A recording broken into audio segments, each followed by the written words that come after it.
আসসালামু আলাইকুম ওয়া রাহমাতুল্লাহ। একটা বিতর্কিত টপিক নিয়ে কথা বলতে চাচ্ছি। কথাটা হচ্ছে আমাদের দেশে নোবেল নিয়ে বেশ বড় রকমের একটা পেঁচাল আছে। আমরা জানি আমাদের বাংলাদেশের একমাত্র নোবেল জয়ী মানে স্বাধীন বাংলাদেশের একমাত্র নোবেল জয়ী হচ্ছে কে? অধ্যাপক doctor Mohammad Yunus. So Nobel জিনিসটা কিভাবে আসছে? আলফ্রেড নোবেল বলে একজন বিখ্যাত কেমিস্ট ছিল। তিনি ডিনামাইট আবিষ্কার করেছিলেন এবং তার এই ডিনামাইটটা পরবর্তীতে গোলাবারুদে ইউজ করা হয়, ধ্বংসাত্মক কাজে ইউজ করা হয়।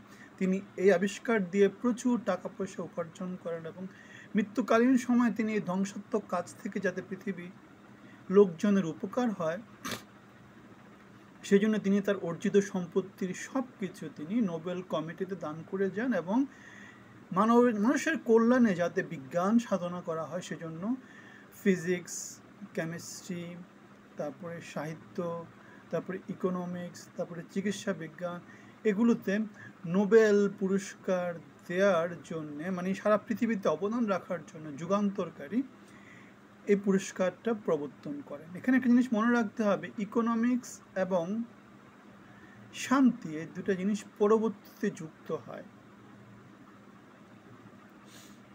নোবেলের যে অন্যান্য শাখাগুলো আছে যেমন ফিজিক্সে আছে, কেমিস্ট্রিতে আছে, চিকিৎসা বিজ্ঞানে আছে, এগুলোতে যে পুরস্কারগুলো দেওয়া হয় সেগুলোতে কোনো বিতর্ক নেই। আপনাকে you have to be world famous, you have to have genuine contribution. আপনি যদি জেনুইন কন্ট্রিবিউশন না করতে পারেন তাহলে নোবেল কমিটি আপনাকে বিবেচনাতেই আনবে না।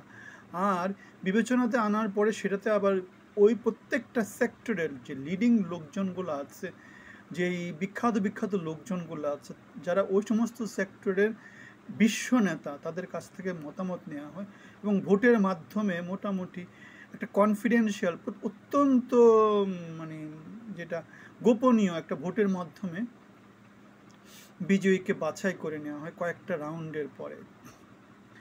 কিন্তু নোবেল শান্তিতে যে পুরস্কারটা দেওয়া হয় সেটা অনেক ক্ষেত্রে বিতর্কিত। আমরা দেখেছি হেনরি কিসিঞ্জার পেয়েছে, তারপর আমরা দেখেছি ইসরায়েলের প্রেসিডেন্ট বেঞ্জামিন নেতানিয়াহু মনে হয় পেয়েছিল শান্তি পুরস্কারের জন্য, সম্ভবত বিল ক্লিন্টনের সাথে এরকম একটা। আমাদের ডক্টর মোহাম্মদ ইউনূস পেয়েছে শান্তিতে নোবেল পুরস্কার। শান্তি পুরস্কারটা হচ্ছে পলিটিক্যাল। আপনি বিশ্ব অঙ্গনে পলিটিক্যাল লিডারদের সাথে কে কাকে কীভাবে প্রমোট করছে তার উপর বেস করে এই পুরস্কারটা দেওয়া হয়। এটা অনেক ক্ষেত্রেই বিতর্কিত, যেমন পাকিস্তানে যে মালামা নাকি একজন মেয়ে পেয়েছে, এগুলা বিতর্কিত। বার্মার যে এখন গৃহবন্দী থাকা যেই প্রধানমন্ত্রী তিনি পেয়েছেন। এরকম শান্তিতে এরকম অনেককে দেওয়া হয় যে জিনিসপত্রগুলো বিতর্কিত। কেননা এখন এই জিনিসটা চিন্তা করে দেখেন, আমাদের ডক্টর মোহাম্মদ ইউনূস তিনি গ্রামীণ ব্যাংকে কাজ করেছেন, তিনি ক্ষুদ্র ঋণ নিয়ে কাজ করেছেন। তিনি বেসিক্যালি এই যে ঋণটা সেটা ইকোনমিক্স কেন্দ্রিক। এখন ইকোনমিক্সে তিনি নোবেল পুরস্কার পাননি, তিনি পেয়েছেন শান্তিতে। তাহলে এটা কি চূড়ান্ত রকমের বিতর্কিত না? শান্তি তিনি কোথায় প্রতিষ্ঠা করেছেন, তিনি কোথায় যুদ্ধ থামিয়েছেন, অথবা কোথায় তিনি জনমানুষের কল্যাণে শান্তি প্রতিস্থাপনের জন্য তিনি কাজ করেছেন, তেমন কিছু তো দেখা যায় না। যেমন যদি ইকোনমিক্সে হতো সেক্ষেত্রে আমরা সেটাকে মেনে নিতে পারতাম যে না, এটা গ্রহণযোগ্য একটা পুরস্কার। সুতরাং বিবেচনার দিক থেকে আমরা দেখতে পাচ্ছি যে শান্তি নিয়ে কাজ করেনি, শান্তি প্রতিষ্ঠার কোথাও কোনো উদাহরণ নাই, সেখানে কাউকে শান্তি পুরস্কার দিয়ে দেওয়া হচ্ছে। অথবা আমরা এখন যেটা দেখতে পাই, হয়তো বা শান্তি নিয়ে যেহেতু মিডল ইস্টে প্রচুর কাজ হচ্ছে, সেখানে এই সময়ের উপর বেস করে যারা কাজ করছে তারা ভবিষ্যতে শান্তি পুরস্কার পেতেই পারে। এটা পলিটিসাইজড, এই পুরস্কারটা অনেকটা কি পলিটিসাইজড, যে আমি তাকে মন চাইলেও দিয়ে দিলাম, এ আমার উপকার করেছে, একে নমিনেশন দিয়ে দিলাম। মানে আলটিমেটলি এটা হচ্ছে পাবলিক রিলেশনসের উপর ডিপেন্ড করে। সুতরাং আমরা যে কথাটা বলতে চাচ্ছি, আমাদের ডক্টর মোহাম্মদ ইউনূস আমাদের গর্ব, নোবেল পুরস্কার পেয়েছে, খুব ভালো কথা। কিন্তু বিতর্ক তো আছে, বিতর্কটা আমরা কেন বিতর্কটা চাপা দিয়ে দেব? আমরা তাকে সবার আগে একজন মানুষ হিসেবে ট্রিট করব, যে তিনি একজন মানুষ। তিনি অর্থনীতিতে যে থিওরিটা দিচ্ছেন আপসাইড ডাউন, সেটা অর্থনীতির থিওরি ফলো করে না। সেজন্য তাকে অর্থনীতিতে পুরস্কার দেওয়া যায়নি। বাংলাদেশের সমাজে তার ক্ষুদ্র ঋণটা কাজ করে, অন্য কোনো সমাজে তার ক্ষুদ্র ঋণ সেভাবে কাজ করে না, এবং সেটা অর্থনীতির থিওরির সাথেও যায় না। সেজন্য অর্থনীতিতে মানে আমি যে জিনিসটা কাজ করতে হবে, একটা থিওরি যদি আপনি দেন সেই থিওরিটা সর্বত্র কাজ করতে হবে। It has to be universal. যেহেতু তার অর্থনৈতিক থিওরিতে অর্থনীতির মূল থিওরির সাথে সাংঘর্ষিক, সুতরাং সেটাকে আমরা থিওরি বলতে পারি না। তার যে 3-0 সেটাকে আমরা তেমন একটা কাউন্টে নিতে পারি না। এগুলো কিছু একটা বলা, মানে পৃথিবীতে তো প্রতি বছর হাজার হাজার লোক পিএইচডি করে তার নতুন নতুন থিওরিতে, তার কয়টা অ্যাকসেপ্ট হয় না তো।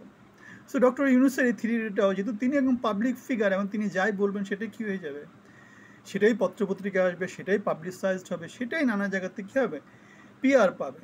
কিন্তু গ্রহণযোগ্যতার দিক থেকে, অ্যাকসেপ্টেন্সির দিক থেকে সেগুলো তেমন করে ভ্যালুয়েশন থাকে না। সেজন্য আমরা দেখতে পাই তাকে অর্থনীতিতে নোবেল পুরস্কার না দিয়ে শান্তিতে নোবেল পুরস্কার দেওয়া হয়েছে, যেটা পলিটিসাইজড। আর এই নোবেল শান্তি পুরস্কার কে পেয়েছিল? হেনরি কিসিঞ্জার পেয়েছিল, যাকে কসাই বলা হয়। অথবা বেঞ্জামিন নেতানিয়াহু, মানে ফিলিস্তিন না, ইসরায়েলের প্রধানমন্ত্রী, যে ফিলিস্তিনিদেরকে গণহত্যা করেছে, সেও শান্তি পুরস্কার পেয়েছে। বিল ক্লিন্টনের সময় একটা ফিলিস্তিনিদের সাথে একটা শান্তি চুক্তি নেগোসিয়েশন ছিল, সম্ভবত ক্লিন্টনও পেয়েছিল। সুতরাং আমরা দেখতে পাচ্ছি নোবেলের সাথে নোবেল শান্তির খুব বেশি রিলেশন নাই। নোবেল যেগুলো দেওয়া হচ্ছে, যেমন চিকিৎসা বিজ্ঞানে, পদার্থবিজ্ঞানে, অথবা রসায়ন শাস্ত্রে, অথবা ইকোনমিক্সে, সেগুলোতে কারো কোনো দ্বিমত নাই, সেগুলো থিওরির সাথে একদম রিলেটেড, সেগুলো জেনুইন ওয়ার্ক, রিসার্চ ওয়ার্ক করে তারা সেটা পেয়েছে। অমর্ত্য সেন জেনুইন ওয়ার্ক, অথবা আমাদের Rabindranath Tagore genuine work, Satyen Bose genuine work. কিন্তু আমরা ডক্টর ইউনূসকে প্রমোট করি because he is a PR person. তিনি ওই মাতিয়ে তাতিয়ে রাখতে তিনি বিখ্যাত। সত্যেন বোস অথবা অমর্ত্য সেন, তারা তো পেপার পত্রিকা নিয়ে চলে না, তারা অ্যাডভার্টাইজমেন্ট নিয়ে চলেন না, সেই জন্য তাদেরটা কী হয় না, অত বেশি আলোচনায় আসে না, তারা ওই গবেষণাগারেই তারা ভালো আছেন। সুতরাং এটা বুঝতে হবে, এটা না বুঝতে আপনি কী হবেন, সব জায়গাতে কী হবেন, ঠকা খাবেন, প্রতারিত হবেন, যেমন আমরা এখন প্রতারিত হচ্ছি।